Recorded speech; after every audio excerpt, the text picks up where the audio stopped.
Guys ഞങ്ങള് പോവാണേ. Surprise ആയിട്ട് യൂട്യൂബിൽ ഇടാൻ നിൽക്കുകയാണ്. അപ്പൊ നമുക്ക് ഓളെ വിളിച്ച് കൂട്ടാം. എന്നിട്ട് നമുക്ക് ആടുകുട്ടീനും കളിപ്പിക്കാം. ചിലപ്പോൾ ആടുകുട്ടീനെ അവിടെ പിരാന്തായി നിൽക്കുന്നുണ്ടാവും.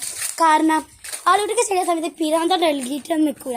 പിന്നെ ഓളിവിടെ, പിന്നെ ആടുകുട്ടി ഇവിടെ, ഓളിവിടെ. ഒരു ദിവസത്തിന്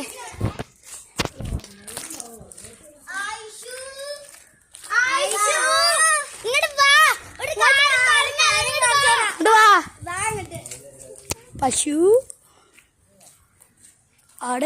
ആടുകുട്ടിയോടെ ഇല്ല. ഇതാ ആടുകുട്ടീനതാ